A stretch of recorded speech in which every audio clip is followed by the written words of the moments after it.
Today on Locked On Red Wings, a loss in Anaheim, but a win in San Jose secures a winning road trip for the Detroit Red Wings.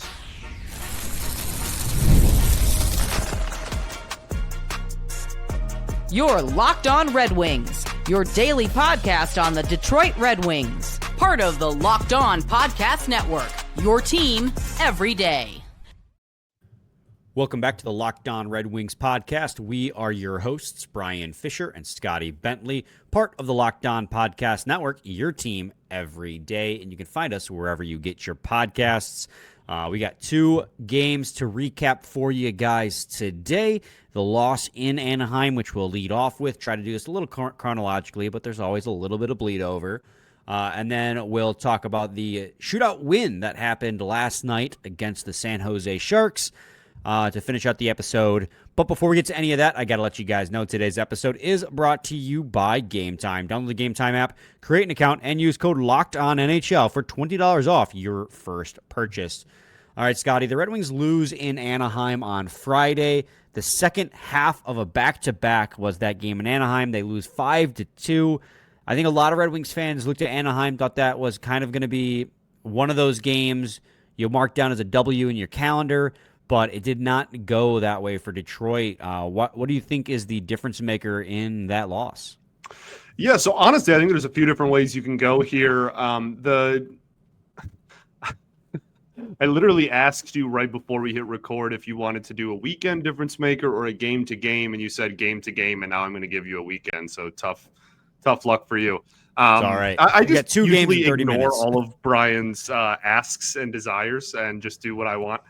No, I think that this is a situation where in both of these games, maybe not as dramatically even in the San Jose game, but the one thing that the Wings had over the Ducks, and honestly it ended up being like not by a ton, but the Ducks had so many penalties, dude. And that's something that has followed that team around since last year. They were, I think, the most penalized team in the NHL a season ago.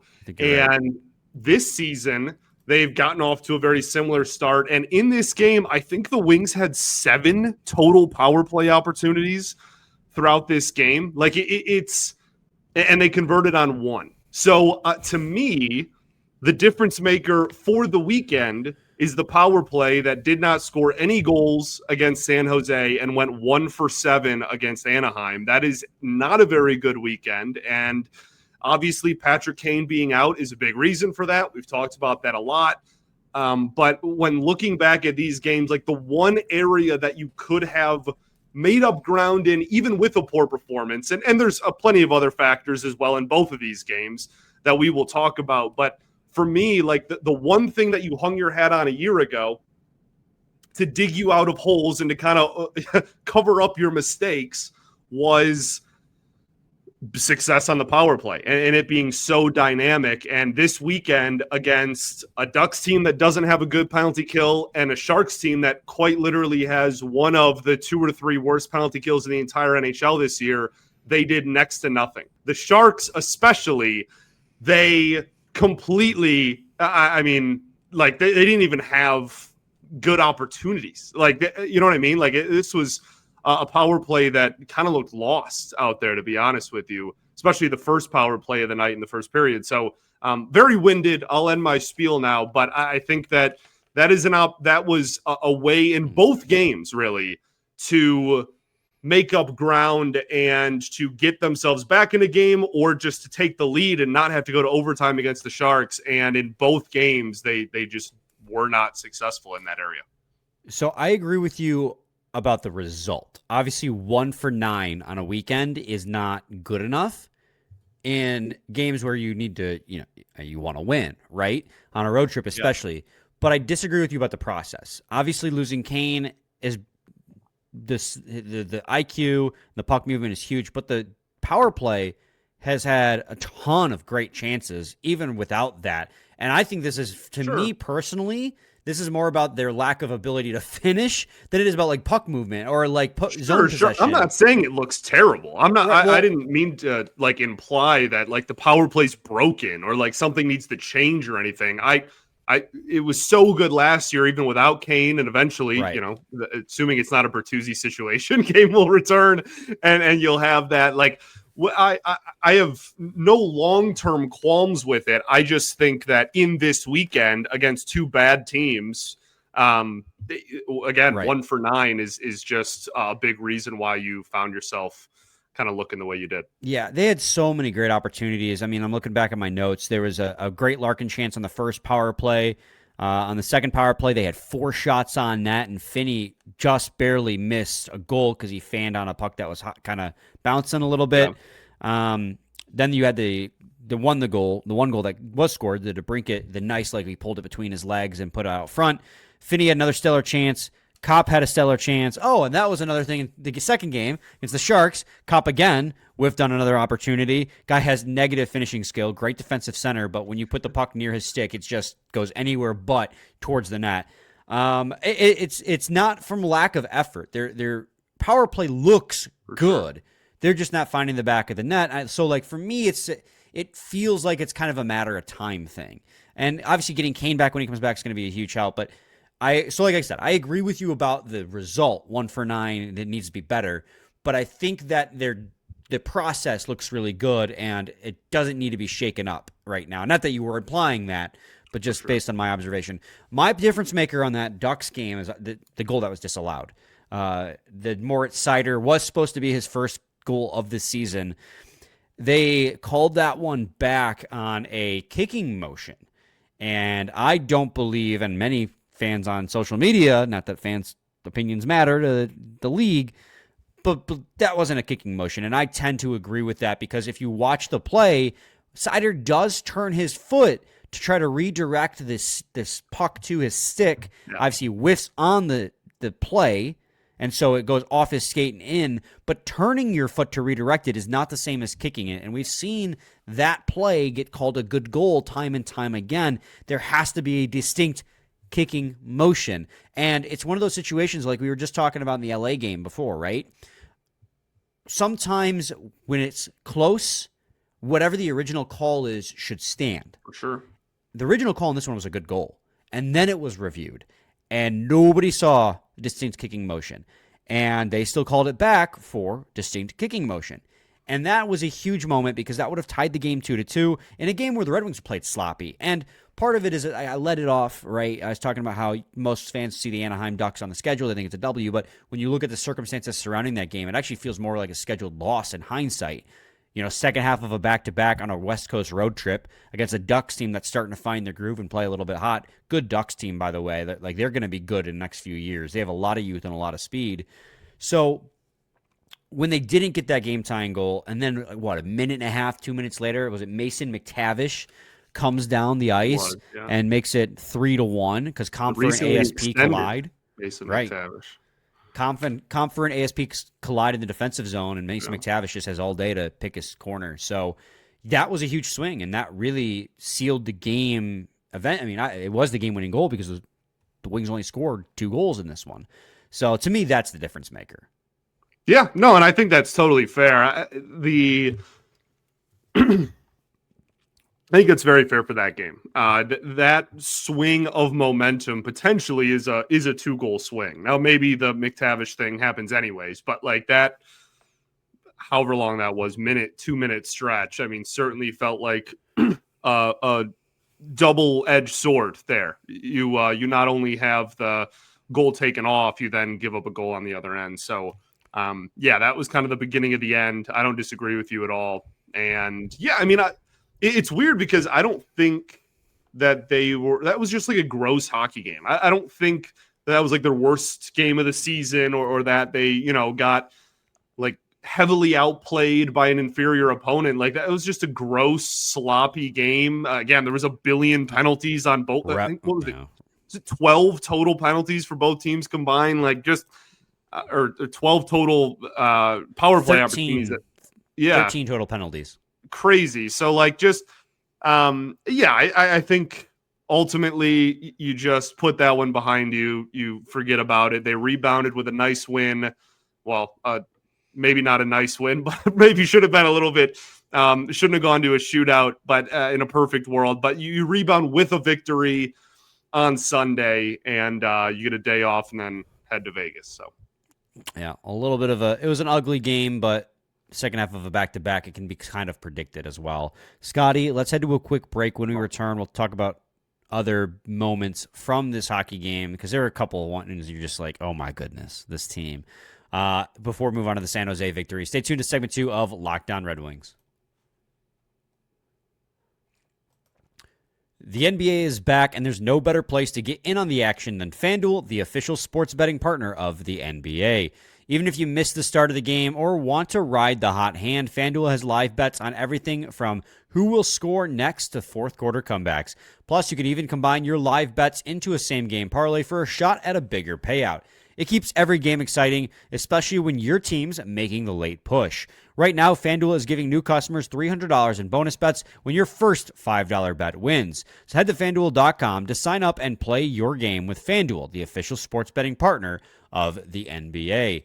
Also got to talk to you guys today about Monarch Money. Let's be honest, most of us can't even name all of our financial accounts, let alone what they're worth. Between 401ks, savings, and investments, it's easy to lose track, and that can mean leaving money on the table. That's why you got to start using Monarch, an all-in-one personal finance tool that brings your entire financial life together in one clean, easy-to-use interface on your laptop or your phone. It's going to help you organize your accounts, track your spending, and get a better handle on your investments without having to touch a spreadsheet. You're going to love that you can review everything with your partner, see shared goals, and make better financial decisions together. Monarch's visual dashboards and smart tools make it so much easier to understand where your money is going and how to make it work harder for you.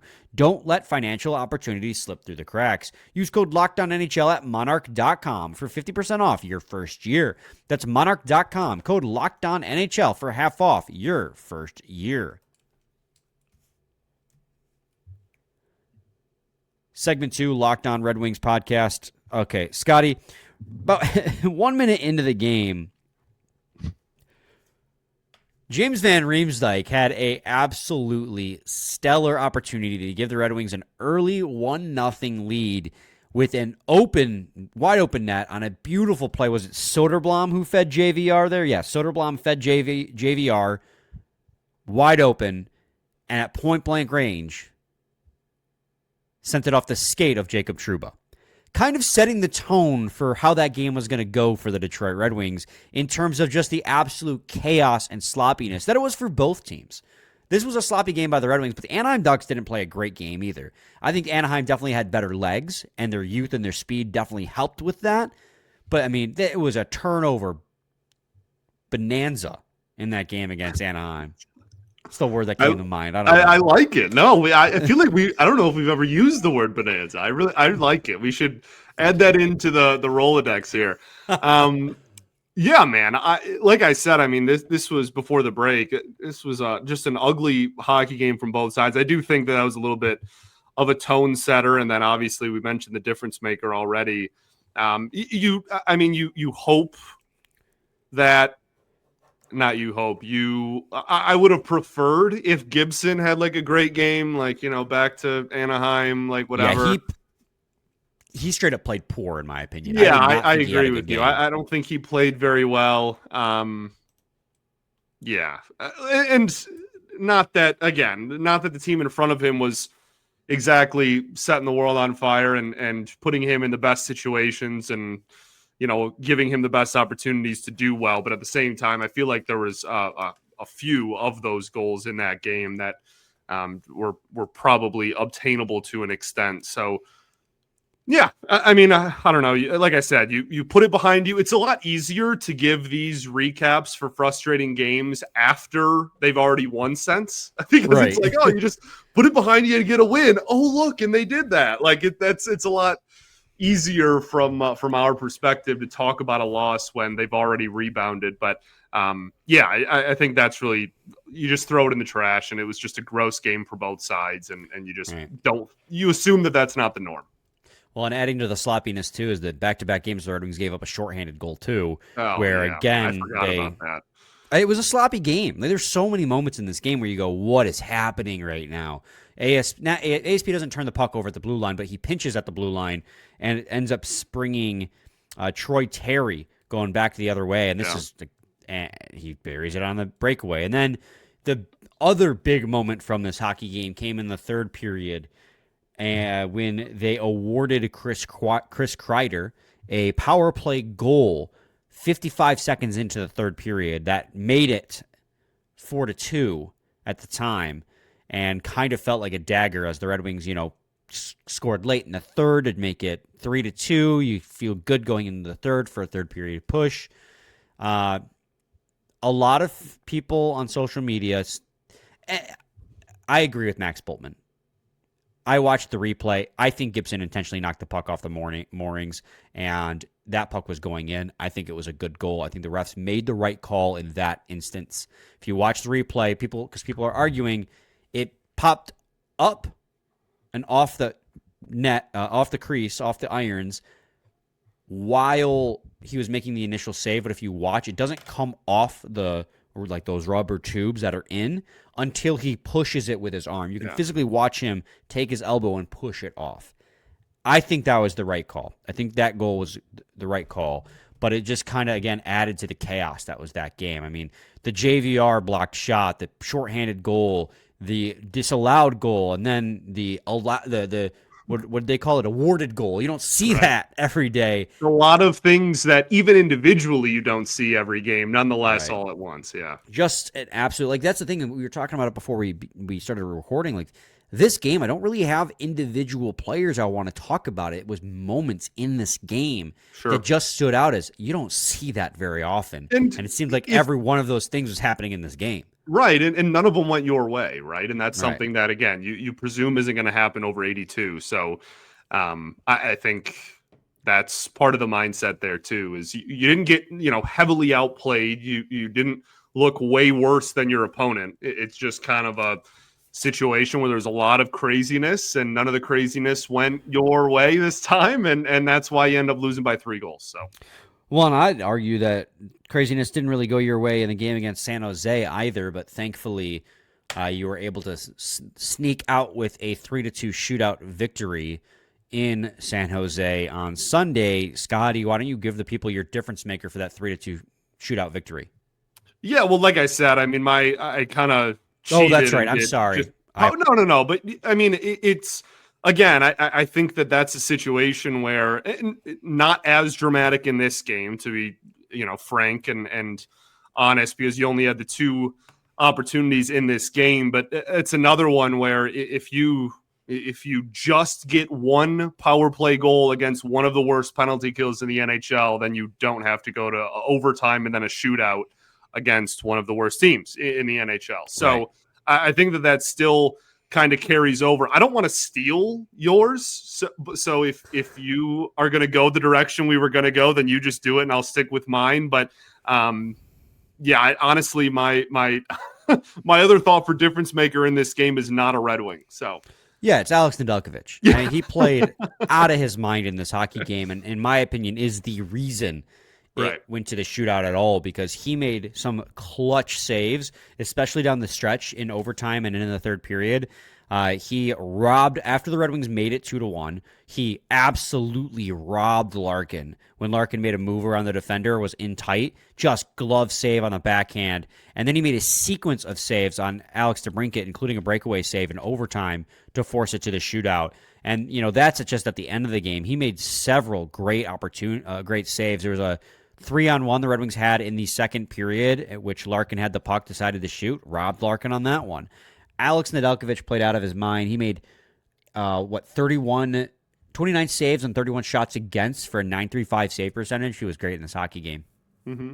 Yeah, 100%. I'm right there with you, man. I genuinely, this is a game where I think the Wings were just the better team on the ice, and I know that it's kind of frustrating. You go to overtime, you have to win in a shootout.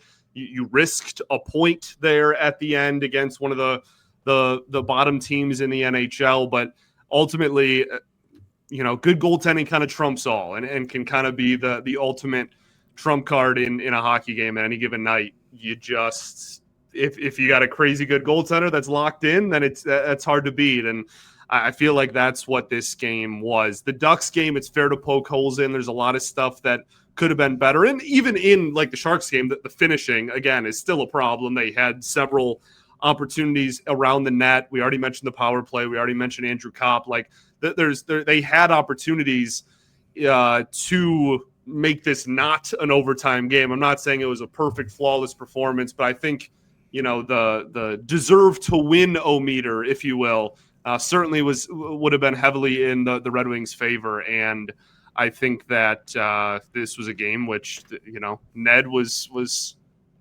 prime Ned, if you will, and kept the Sharks in it, and that's why we find ourselves here. So I'm just again, I'm pleased to walk out of here with 2 points. You get.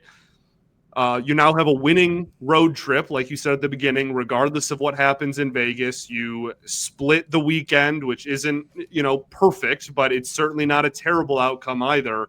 It could have been better. It wasn't the prettiest thing in the world, but the results still aren't bad. The deserver winometer, by the way, Scotty, has Detroit winning 78% of the time. And this game simulated 1,000 times. Pretty significant, yeah. Yeah. So, Scotty, let's head to another break. When we return, we'll talk about notable performers from the game against the San Jose Sharks. Stay tuned for segment 3 of Locked On Red Wings. Hockey season is officially here, and nothing beats being in the arena for those opening games. But let's be real, getting tickets can be a total headache between waiting in queues, surprise fees, and prices that jump right before checkout. It's easy to get frustrated when all you want to do is cheer on your team. That's where Game Time comes in, the app that gives the fans the advantage. It's the ultimate life hack for scoring amazing NHL tickets fast, easy, and stress-free. I recently used Game Time to grab seats for the Fedorov retirement night, and it couldn't have been simpler. I got great seats in minutes, and a lot of that has to do with the fact that you see exactly what you're going to pay before you get to checkout. You pick the seat, and they show you all the fees up front so you don't get shocked with sticker shock at the checkout. Plus, you can see exactly what the view looks like before you buy them with their in-app seat view feature, and their zone deals are a game changer. You pick the section, and Game Time picks the seats, and you save big. I got that myself. I picked the section, and it popped up little dots around this section with the best deals, obviously, shining the brightest. So take the guesswork out of buying NHL tickets with Game Time. Download the Game Time app, create an account, and use code LOCKEDONNHL for $20 off your first purchase. Terms apply. That's code LOCKEDONNHL for $20 off. Swipe, tap, ticket, go. Segment 3, Locked On Red Wings podcast. All right, notable performers from this hockey game. I'll lead it off here, actually. I want to talk about Emmett Finney because Emmett Finney had about, I don't know, if I were to estimate, rough guess, about 1 trillion chances to score in this hockey game. Just getting to the net and firing it, and either Nedeljkovic making a great save or getting deflected. But Finney was a hound around the net all game long. And I know he's kind of cooled off a little bit in the points category since he had that, 4 or 5 game point streak. But he came close a lot of times in this game. And while he was kept off the stat sheet, you just got to know that if he keeps being a hound around the net, he will eventually break through and keep scoring goals. Yeah, and I think that's what that is why he continues to get opportunities on the top line, aside from just, again, obviously the production being really solid up to this point in the season. It's a play style that perfectly blends, I guess, with what that top line needs and what they want out of somebody on that top line. You have Larkin, you have Raymond, you have point producers, you have, playmakers. They need a gritty, grindy dog up there to get opportunities and be a menace in front of the net and in corners. And that is exactly what he has provided this team this year. And yeah, I think the opportunities are, I have no reason to believe they're not just going to keep coming, to be honest. He himself had an individual expected goals of .62, which led the team. He had 5 shot attempts in this game. All 5 were considered scoring chances, and 4 of them came in high-danger areas. So when he was getting attempts, he was in the most dangerous spots. It was kind of crazy he didn't score in this game. So he's playing well. He's going to continue to play well. Ned was great. Ned was unreal in this hockey game. Moritz Seider in this game finally did score his first goal of the season.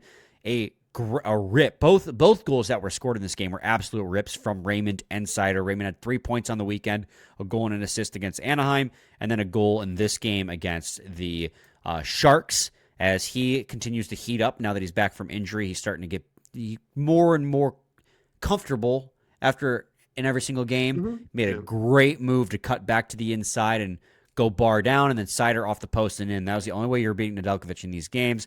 But that goal for Seider kind of just capped off what was a really strong weekend, but in this game against the Sharks in particular, it was a great game for Moritz Seider defensively. He was just immaculate in the defensive zone. The way he can escape pressure in the D zone and then cover up for his partners, not just partners, but like all the mistakes for his forward group as well in the defensive zone is incredible. And I know we don't let it go unnoticed, but I know it goes unnoticed by a lot of people in the larger fan base. Those little things he does. Moritz Seider was great. This guy is so good.